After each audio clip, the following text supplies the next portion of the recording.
பொதுவாக கபத்தால் ஏற்படுகின்ற நோய்கள் சளி சார்ந்த நோய்கள் அப்படிங்கிறத மட்டும்தான் நம்ம பார்க்குறோம். ஆனால் தவறு. உடல் பருமன் முதல் கொண்டு தைராய்டு நோயுடைய செயல் மாற்றங்கள் முதல் கொண்டு ஏன் புற்றுநோயில் சில வகைகள் வரை தேவையற்ற இடங்களில் சேருகின்ற கபதோஷம் நம் உடம்புடைய இயக்கத்தையே நிறுத்தக்கூடியது அப்படிங்கிறத நம்ம புரிந்து கொள்ளணும். நம்முடைய இயக்கமே நின்று போகக்கூடிய அளவுக்கு நமக்கு ஏற்படுகின்ற பெரும்பாலான நுரையீரல் மண்டல நோய்கள்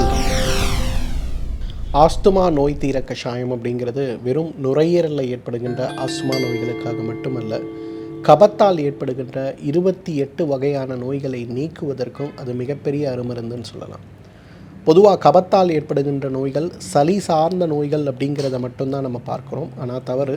உடல் பருமன் முதல் கொண்டு தைராய்டு நோயுடைய செயல் மாற்றங்கள் முதல் கொண்டு ஏன் புற்றுநோயில் சில வகைகள் வரை நமக்கு ஏற்படுவதற்கு மிகப்பெரிய காரணம் நிச்சயமாக கபம் தான் சொல்லணும். உடலுடைய பலம் சார்ந்த காரணிகள் அப்படிங்கிறது கபம் சார்ந்த காரணிகளாக இருந்தாலும் தேவையற்ற இடங்களில் சேருகின்ற கபதோஷம் நம்ம உடம்புடைய இயக்கத்தையே நிறுத்தக்கூடியது அப்படிங்கிறத நம்ம புரிந்து கொள்ளணும். நுரையீரலை உதாரணமாக எடுத்துங்க. சுருங்கி விரிந்து எவ்வளவு சுலபமாக மெலிதாக நுரையீரல் வேலை செய்கிறதோ அவ்வளவு ஆரோக்கியமாக நாம் இருக்க முடியும். ஆனால் அந்த இடத்துல சளி அப்படின்னு சொல்லக்கூடிய கபம் போய் சேரும்போது என்னாகும்? நுரையீரல் சுருங்கி விரிவதில் சிரமம், நுரையீரல் பிராணவாயுவை எடுத்து நம் உடலை ஆரோக்கியப்படுத்துவதில் சிரமம், உள்ளிருக்கக்கூடிய கழிவாக இருக்கக்கூடிய கரியமில வாயு வெளியேற்றுவதில் சிரமம்னு நம்முடைய இயக்கமே நின்று போகக்கூடிய அளவுக்கு நமக்கு ஏற்படுகின்ற பெரும்பாலான நுரையீரல் மண்டல நோய்கள் கபம் சார்ந்த சீற்றத்தாலேயே ஏற்படுவதை பார்க்கிறோம். அப்போது நுரையீரல் நோய்க்காக மருந்து சாப்பிட வேண்டுமா, அல்லது அந்த நுரையீரல் நோயை உருவாக்கக்கூடிய கபத்துடைய சீற்றத்தை குறைப்பதற்கு மருந்து சாப்பிட வேண்டுமானா நிச்சயமாக கபத்துடைய சீற்றத்தை குறைப்பதற்கான முயற்சிகளைத்தான் நாம் செய்ய வேண்டும். அதற்கு மிகப்பெரிய அளவில் நமக்கு உதவி செய்கின்ற ஒரு அழகான அருமருந்து, கபத்துடைய சீற்றத்தை குறைத்து ஆஸ்துமா சார்ந்த நோயுடைய சீற்றத்தை குறைக்க நமக்கு உதவி செய்கின்ற மருந்தாக இந்த ஆஸ்துமா நோய் தீர கஷாயத்தை நாம் சொல்லலாம். அதிமதுரம், ஏலக்காய், கிராம்பு, திரிகடுகு, பட்டை, ஜாதிக்காய், வால்மிளகு மற்றும் மாசிக்காய் 8 பொருட்கள் நம்முடைய சமையலில் வாசனை திரவியங்கள்னு நம்ம சொல்லக்கூடிய பொருட்கள். இன்றைக்கு ஒரு பிரியாணி செய்கிறாங்க, அது சைவமோ அசைவமோ எது செய்தாலும் இந்த 8 பொருட்கள் இல்லாத ஒரு பிரியாணியை நீங்கள் பார்க்க முடியுமானா முடியாது. அப்போ வீட்டு சமையலறையிலேயே இருக்கக்கூடிய வாசனை பொருட்களாக இருந்தாலும் கூட இன்றைக்கு உடலுடைய கபத்தை குறைத்து உடலுடைய ஆரோக்கியத்தை மேம்படுத்தக்கூடிய மிக அழகான ஒரு மருந்தாக இந்த நுரையீரல் நோய் தீர கஷாயத்தை நம்ம சொல்லலாம்.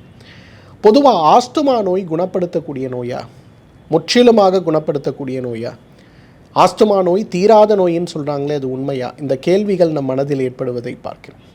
இந்த கேள்விகளை மாற்றி உடலை ஆரோக்கியப்படுத்த வேண்டும் அப்படின்னு வரும்போது, ஆஸ்துமா நோய் தீர வேண்டும் அப்படிங்கிற முயற்சியை நீங்கள் எடுக்கும்போது எந்த வகையான மருத்துவ முறையை உபயோகப்படுத்தி கொண்டிருந்தாலும் கூட நாம் சமையலில் நிரந்தரமாக உபயோகப்படுத்தக்கூடிய இந்த வாசனை திரவியங்கள் அனைத்தும் சேர்ந்த ஒரு அழகான ஒரு மூலிகை தேநீரை, அல்லது வீட்டில் டீ போடுறோம், ஒரு காஃபி போடுறோம், இல்லை இரவில் பால் குடிக்கிறோம் அப்படின்னு வரும்போது அதிலேயே இந்த பொருட்கள் ஒவ்வொன்றையும் 2 கிராம் சேர்த்து அழகாக ஒரு மூலிகை தேநீராக செய்து தினசரி 1 மண்டலம் சாப்பிட்டு பாருங்களேன்.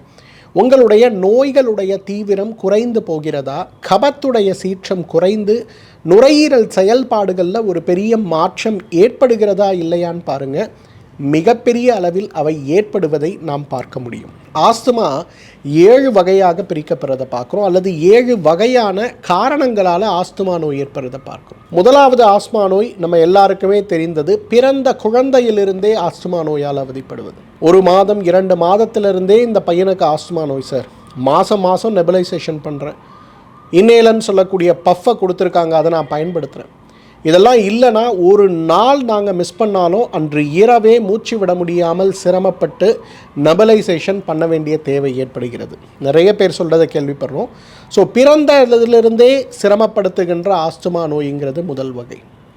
இரண்டாவது ஆஸ்பிரின் சம்பந்தப்பட்ட மருந்துகளால் ஏற்படுகின்ற ஆஸ்துமா. இன்றைக்கு அடல்ட்ஸுக்கு வரக்கூடிய ஆஸ்துமா, அதாவது 50 வயதுக்கு மேலே இருக்கக்கூடியவர்களுக்கு ஏற்படுகின்ற நுரையீரல் பாதிப்புகளுக்கான முதல் காரணம்னு பார்த்தா ஆஸ்பிரின் சம்பந்தப்பட்ட இரத்த உறைதலை குறைக்கக்கூடிய மருந்துகள் இதய நோய்க்காகவோ கொழுப்புகள் சார்ந்த பிரச்சனைகளுக்காகவோ அல்லது இதயத்தில் இரத்த குழாய்களில் சுருக்கங்கள் ஏற்பட்டு அடைப்புகள் ஏற்பட்டு ஸ்டண்ட் வைத்திருக்கிறார்கள் அப்படின்னு சொல்லக்கூடிய சிரமங்களுக்காகவோ இந்த ஆஸ்பிரின் மருந்தை நம்ம சாப்பிட்ட பிறகு ஏற்படுகின்ற ஆஸ்துமா நோய்ங்கிறது இரண்டாவதாக இருக்கிறது. ஏன் இதை இரண்டாவதாக நான் சொல்கிறேன்னா, இன்றைக்கு நான் பார்க்கக்கூடிய 50 வயதுக்கு மேலே, அதாவது பிறந்ததிலிருந்து எனக்கு நுரையீரல் பாதிப்பு கிடையாது, ஆனால் திடீர்னு இப்போ 50 வயசுக்கு மேலே ஏற்பட்டிருக்குன்னு சொல்லக்கூடியவர்களில் 170 விழுக்காடு அவங்க இன்றைக்கு இந்த ஆஸ்பிரின் சார்ந்த அல்லது இரத்த உறைதலை குறைப்பதற்கு அல்லது கொழுப்பு சத்துக்காக சாப்பிடுகின்ற மருந்துகளுடைய ஒரு பக்க விளைவாக இந்த நுரையீரல் பாதிப்பு ஏற்படுவதை இரண்டாவது நான் பார்க்குறேன். மூன்றாவது, இரவில் மட்டும் ஏற்படுகின்ற ஆஸ்துமா நோய். நிறைய இளைஞர்களும் இளம்பெண்களும் சொல்லுவாங்க, சார் டெய்லி நான் 4 கிலோமீட்டர் ஜாகிங் போகிறேன், காலை 9 இரவு 11 மணி வரலாம் எனக்கு எந்த ப்ரீத்திங் டிஃபிகல்ட்டியும் இல்லை சார், ஏசியில் இருக்கேன், எக்ஸசைஸ் பண்ணுறேன், தூசில் போகிறேன், 2 வீலர் ஓட்டுறேன், எல்லாமே பண்ணுறேன், ஆனால் நைட்டு சாப்பிட்டு படுத்த உடனே எனக்கு அப்படியே ஒரு வீஸ் சவுண்டு கேட்க ஆரம்பிக்குது, செஸ்ட்டு ஒரு கன்ஜஷன் ஆகுது, அப்போ ஏதாவது ஒரு மாத்திரையோ ஒரு நெபலைஸோ நான் பண்ணால் மட்டும்தான் என்னால் கொஞ்சம் ஃப்ரீயாக இருக்க முடியுதுன்னு சொல்லுவாங்க. பெட் டைம் ஆஸ்மான்னு பேர். இரவு மட்டும் ஏற்படக்கூடியது. நுரையீரல் சுருங்கி விரிகின்ற தன்மைகளை மார்புக்கூடியில் இருக்கக்கூடிய தசைகளுடைய பலவீனத்தால் ஏற்படுவது அப்படிங்கிறது மூன்றாவதாக இருக்கிறது பார்க்கணும். நான்காவதாக இருப்பது ஜிம் ஆஸ்மான்னு சொல்லுவோம், எக்ஸசைஸ் இன்டியூஸ்டு ஆஸ்மான்னு சொல்லுவோம். இப்போது ஒவ்வொரு மனுஷனுக்கும் அவங்களோட த்ரெஷ்ஹோல்டு, அதாவது அவர்களுடைய பலம் சார்ந்த அளவீடுன்னு ஒன்று இருக்கும். இப்போ எல்லாராலையும் 8 கிலோமீட்டர் ஜாகிங் போக முடியுமா? எல்லாராலையும் 50 கிலோ எடையை தூக்கி எக்ஸசைஸ் பண்ண முடியுமா? முடியாது. ஒரு வேலை செய்யணுன்னா அதுக்கான முறையான பயிற்சியை நம்ம ஒரு 2 வருடம் 3 வருடம் செய்யணும் இல்லையா? ஆனால் நம்மில் நிறைய பேர் என்ன பண்ணுவோன்னா, நானும் ஜிம்முக்கு போகிறேன், ட்ரெட்மில்ல ஓடுறேன்னு சொல்லிட்டு நிறைய ஓடி ஓடி ஓடி நம்முடைய பலத்தை மீறி நாம் செய்யக்கூடிய பயிற்சிகள், வேலைகள், அதற்கு ஏற்ற ஊட்டச்சத்து இருக்கக்கூடிய உணவுகளை நாம் சாப்பிடாத போது நமக்கு ஏற்படுகின்ற ஆஸ்துமா நோய் அப்படிங்கிறத ஜிம் ஆஸ்மான்னு சொல்லுவோம். இது ரொம்ப பெருசாக இந்த 18 வயசு, இந்த ஹையர் செகண்டரி முடித்து காலேஜுக்கு போகிறதுக்கு முன்னாடியிலிருந்து நிறைய பேருக்கு ஏற்படுகின்ற பாதிப்பாக பார்க்குறேன். ஏன்னா அப்போ தான் அந்த பசங்க நான் ஜிம்முக்கு போகிறேன், நான் எக்ஸசைஸ் பண்ணுறேன், நான் பாடியை மேனேஜ் பண்ணுறேன்னு சொல்லி ஆரம்பிக்கிறத பார்க்குறோம். இது 4வது வகையாக இருக்கிறத பார்க்குறோம். 5வது வகை ப்ரெக்னன்சி இன்டியூஸ்டு ஆஸ்மான்னு சொல்லுவோம். இன்றைக்கு என்னதான் மருத்துவ உதவிகளும் மருத்துவம் சார்ந்த விழிப்புணர்வும் நம் சமூகத்தில் அதிகமாக இருந்தாலும் கூட, ஒரு குழந்தை வயிற்றில் இருக்கும்போது அந்த பேறு காலத்தில், கர்ப்ப காலத்தில் அந்த பெண் எடுத்துக்கொள்ள வேண்டிய ப்ரிகாஷன்ஸ், படித்தவர்களும் சரி படிக்காதவர்களும் சரி, ஒரு அணுகுமுறை புத்திசாலித்தனமான அணுகுமுறையாக இருப்பது கிடையாது. என்ன சாப்பிட்ணும், என்ன சாப்பிடக்கூடாது, உங்களுடைய ஆரோக்கியம், குழந்தையுடைய ஆரோக்கியம், சத்து மாத்திரைகளுடைய தேவை, நல்ல உறக்கம், நல்ல ஓய்வு, இது யாருமே பெருசாக எடுத்துக்கிறது இல்லை. நகரத்தில் இருக்கக்கூடிய மெத்த படித்த பெண்களுக்கு வேலைக்கு போக வேண்டும்ங்கிற நிர்பந்தம், கிராமத்தில் இருக்கக்கூடிய படிப்பு குறைவாக இருக்கக்கூடிய, விழிப்புணர்வு குறைவாக இருக்கக்கூடிய பெண்களுக்கு அவர்களுடைய ஓன் வேலைகள், கமிட்மெண்ட்ஸ். அப்போ என்ன ஆகுது? பலவீனமாகி கொண்டே வருது. இன்னும் நிறைய பேரை நம்ம பார்க்குறோன்னா, ஒரு குழந்தைக்கும் மற்றொரு குழந்தைக்கும் இடையே குறைந்தது 2 வருடமாவது இடைவெளி தேவை அப்படிங்கிற ஒரு நிலை போய் 35 வயதில் தான் முதல் குழந்தை வர்றதுனால இன்னும் லேட் பண்ண வேண்டாம், அடுத்த குழந்தைக்கு பிளான் பண்ணும்போது அந்த இடத்தில் ஏற்படுகின்ற மற்றும் ஒரு சிரமமாக இருப்பது இந்த உடலுடைய பலவீனம் சார்ந்து ஏற்படுகின்ற மற்றும் ஒரு ஆஸ்மா நோய், ப்ரெக்னன்சி இன்டியூஸ்டு ஆஸ்மான்னு சொல்லுவோம். இன்றைக்கு இஸ்லாமிய சமூகத்திலிருந்து நிறைய பெண்கள் இந்த நுரையீரல் நோய்க்காக என்னை பார்க்க வரும்போது அதில் 145 பெண்களாவது இந்த குழந்தை பிறக்கிறதுக்கு முன்னாடி எனக்கு எந்த நுரையீரல் நோயுமே கிடையாது சார், நான் ரொம்ப ஆக்டிவ், ஆனால் அதன் பிறகு பார்த்தீங்கன்னா 2 குழந்தை 3 குழந்தை ஆன பிறகு எனக்கு இந்த நுரையீரல் நோய் என்னை வாட்டி எடுக்கிறது அப்படின்னு சொல்லுவாங்க. 6வது வகை அப்படிங்கிறது ஒரு பெருந்தொற்றுக்கு பிறகு ஏற்படுகின்ற ஆஸ்மா நோய்.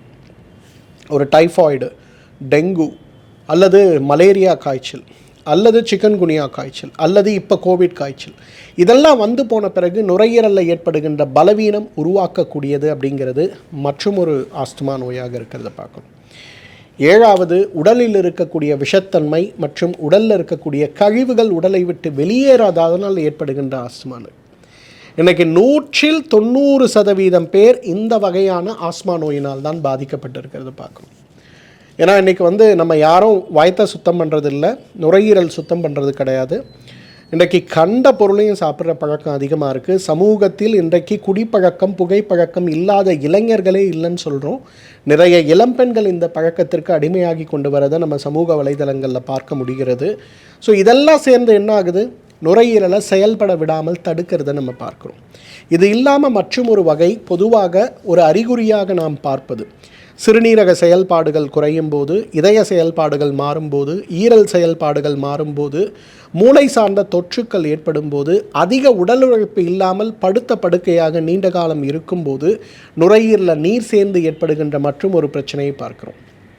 இது எல்லாத்துக்கும் மேலே கேஸ் ஆஸ்மான்னு ஒன்று சொல்லுவோம். இது பொதுவாக நம்ம எல்லாருமே சந்திக்கக்கூடிய ஒரு விஷயம்.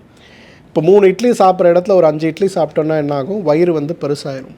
வயிறு பெருசாகும்போது என்னாகும், இது இந்த உதரவிதானம்னு சொல்லக்கூடிய டயஃப்ரத்தை மேல் நோக்கி தள்ளுறதை பார்க்க முடியும். மேல் நோக்கி இது தள்ளும்போது மூச்சு நுரையீரல் சுருங்கி விரிகின்ற தன்மை குறைவதை நம்ம பார்க்க முடியும். இதுக்கு பேர் கேஸ் ஆஸ்மான்னு பேர். ஸோ இத்தனை வகையான ஆஸ்துமா நோய்கள் இருக்கிறது. ஸோ நம்ம நினைக்கிற மாதிரி ஆஸ்துமாங்கிறது வெறும் நுரையீரல் சார்ந்தது மட்டுமல்ல, நான் சொன்ன காரணிகள் அனைத்துமே ஆஸ்துமா நோயை உருவாக்குறத நம்ம பார்க்குறோம். ஆயுர்வேத மருத்துவம் இந்த நோயை இப்படி தான் புரிஞ்சுக்குது. இதில் இந்த பிறந்ததிலிருந்தே ஏற்படுகின்ற ஆஸ்துமா நோய் அப்படிங்கிறது முற்றிலுமாக குணப்படுத்தக்கூடியது கிடையாது, ஆனால் கட்டுப்படுத்தக்கூடியது. இந்த ஒன்றை தவிர மீதி 7 வகையும், நான் சொல்கிறது கேஸ் ஆஸ்துமா உட்பட மீதி 7 வகையும் முற்றிலுமாக குணப்படுத்தக்கூடிய ஆஸ்துமா நோய்கள் தான். இதற்கு தேவையானது முறையான முயற்சி, நுரையீரலை பலப்படுத்தக்கூடிய முயற்சி, உணவில் ஒரு மிகப்பெரிய மாற்றத்தை கொண்டு வந்து நுரையீரல் தசைகளையும் மார்புக்கூடு தசைகளையும் பலப்படுத்தக்கூடிய முயற்சி, ஆரோக்கியம் சார்ந்த விஷயங்களில் நாம் எடுத்துக்கொள்ள வேண்டிய முக்கியமான ஒரு கவனத்தை எடுத்துக்கொள்வது, மூச்சு பயிற்சிகள் செய்வது, 3 மாதத்திற்கு ஒரு முறை உடல் கழிவுகளை வெளியேற்றுவது, இதெல்லாம் நம்ம செய்ய ஆரம்பித்தோம்னா, நான் 40 வருஷமாக ஆஸ்மா கால அவதிப்படுறேன், எனக்கு 25 வருஷமாக நோயோட தீவிரம் இருக்குது, எனக்கு குளிர்காலங்களில் மட்டும் சிரமம் இருக்கிறது, எனக்கு வருடத்துடைய 365 நாட்களும் சிரமமாக இருக்கிறதுன்னு சொல்லக்கூடிய அனைத்து பிரச்சனைகளுமே படிப்படியாக மாற்றமடைந்து விடுவதை பார்க்க முடியும். அந்த அளவுக்கு நமக்கு நல்ல மாற்றத்தை உருவாக்கக்கூடிய அழகான அருமருந்து எது அப்படின்னு கேட்டிங்கன்னா, நிச்சயமாக இந்த ஆஸ்துமா நோய் தீர கஷாயம் சொல்லலாம்.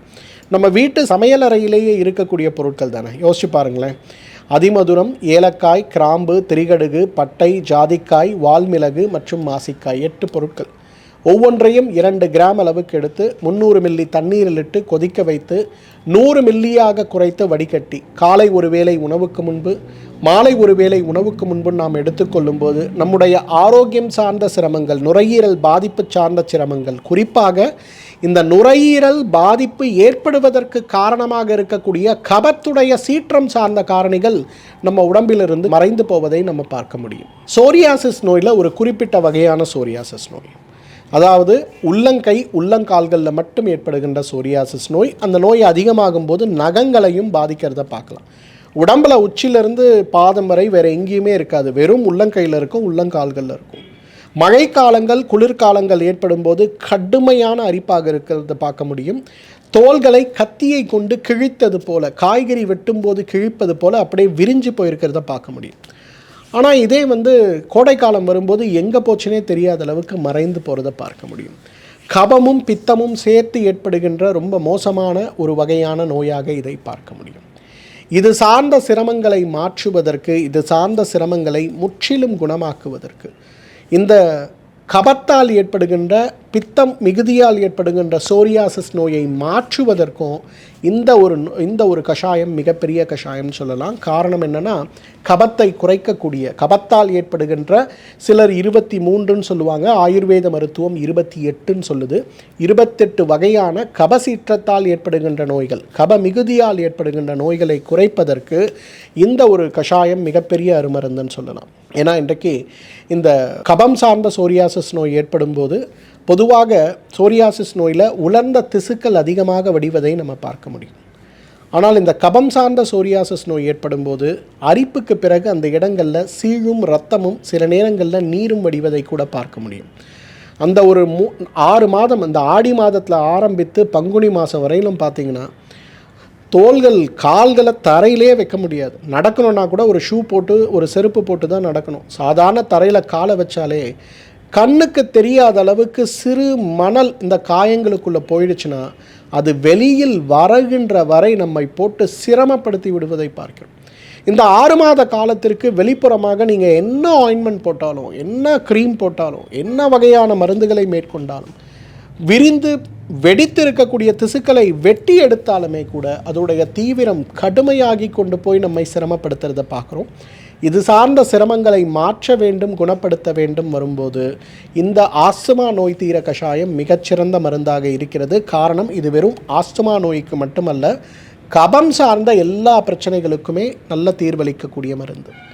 காலை எழுந்து கொள்ளும் போதே என்னுடைய தலை பாரமாக இருக்கிறது, இப்படி தலையை நான் ஆட்டினா தலைக்குள்ள ஒரு தண்ணீர் பாத்திரத்தை ஆட்டுவது போல எனக்கு காதில் கலகலவென்று சத்தம் கேட்கிறது, தெரியாமல் பகலில் ஒரு 10 நிமிஷம் தூங்கிட்டேன்னா தலைபாரம் ஆகிடுது, இந்த தலைபாரம் குறைப்பதற்குள்ள எனக்கு உலகமே சுற்றுவது போல தலை சுற்றலும் உமட்டலும் வாந்தியும் கூட ஏற்படுகிறது. நிறைய பேர் சொல்லுகின்ற ஒரு கருத்து. நிறைய பெண்கள் குறிப்பாக செவ்வாய் வெள்ளி தலை குளித்தாலே போச்சு சார், மாதவிலக்கு காலங்களில் தலை குளிச்சோன்னா போச்சு, ஒரு மாதத்தில் குறைஞ்சது 10 நாள் இந்த தலைபாரத்தோடவே நான் அவதிப்படுறேன். சில பெண்கள் இன்னும் சொல்லுவாங்க, இளம் பெண்கள் நிறைய பேர், சார் இதற்கு பயந்தே தலைமுடி மேல் எனக்கு ஒரு பிரியம் இருந்தாலும் கூட பாய் கட் பண்ணுற மாதிரி நான் கம்ப்ளீட்டாகவே ஹேர் கட் பண்ணிட்டேன் சார், தலையில் நீர் பட்டாலே எனக்கு நீர் கோத்து சிரமமாகிறதுன்னு சொல்கிறவங்க இருக்காங்க பாருங்கள். இவர்களுக்கும் தீர்வளிக்கக்கூடிய மிக அழகான அருமருந்துகளில் ஒன்றாக இந்த ஒரு கஷாயத்தை நம்ம சொல்ல முடியும். அதிமதுரம், ஏலக்காய், கிராம்பு, திரிகடுகு, பட்டை, ஜாதிக்காய், வால்மிளகு, மாசிக்காய் ஒவ்வொன்றும் 2 கிராம் 300 மில்லி தண்ணீர் கொதிக்க வைத்து 100 மில்லியாக குறைத்து வடிகட்டி காலை ஒரு வேளை உணவுக்கு முன்பு, மாலை ஒரு வேளை உணவுக்கு முன்புன்னு எடுத்துக்கொள்ளும் போது இந்த தலை பாரம் சார்ந்த சிரமங்களும் படிப்படியாக குறையிறத நம்ம பார்க்க முடியும். யாருக்கெல்லாம் முடியுமோ நீங்கள் வீட்டிலேயே இந்த 8 பொருட்களை வீட்டிலேயே மூலிகை தேநீராக வைத்து சாப்பிடலாம். யாருக்கெல்லாம் இதை வீட்டில் ஒரு தேநீராக வைத்து சாப்பிடுவது சிரமம்னு நினைக்கிறீங்களோ, நாள்பட்ட தீர்க்க முடியாத மருந்துகளை கொண்டு தினமும் இந்த நுரையீரல் சிரமத்தை குறைத்து கொண்டிருக்கிறோம்னு அவதிப்பட்டு கொண்டிருப்பவர்கள் மருத்துவமனையை தொடர்பு கொண்டு டாக்டர் ஜெயரூபா அல்லது டாக்டர் ஐஸ்வர்யா அவர்களிடம் பேசுனீங்கன்னா அவங்க உங்களுக்கான ரெஸ்போகல்ப் அப்படின்னு சொல்லக்கூடிய ஒரு சிறப்பை கொடுப்பாங்க.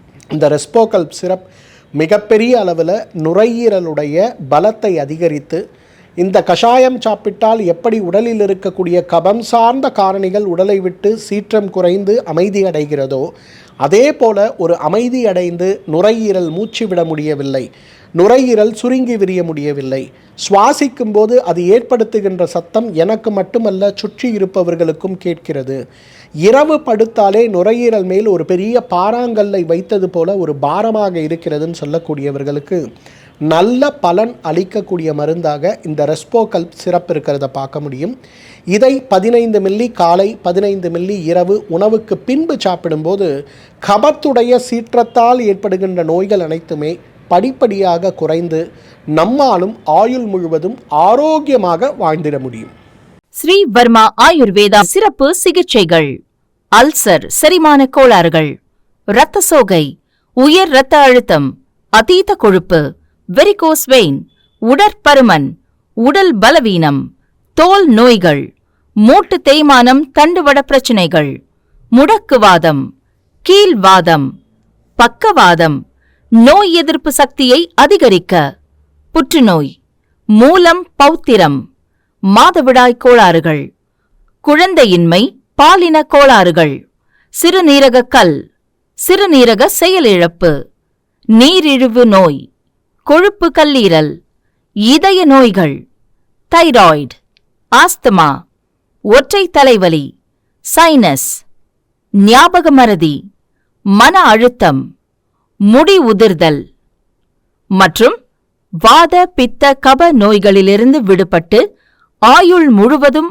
ஆரோக்கியம் பெற்றிட ஆச்சாரியா டாக்டர் ஸ்ரீ வர்மா அவர்களிடமும் வெல்னஸ் குருஜி அவர்களிடமும் நேரடியாக பயிற்சியும் ஆசியும் பெற்ற doctor Hemala Tiruvallur, doctor Sowmiya Ambattur, doctor Revathi Kodambakkam, doctor Jayarupa Manapakkam, doctor Mangaiyarkarasi Velachery, doctor Jayakanthan Pondicherry, doctor Subhashini Tiruvannamalai, doctor Saraswathi Salem, doctor Sharmila Trichy, doctor Maria Christina Thanjavur, doctor Malathi Coimbatore, doctor Lalitha Madurai, doctor Jebashin Nagercoil, Hosur doctor Sandhya, doctor Amrutha Bangalore, doctor Navneet Hyderabad, doctor Siddharth Mumbai.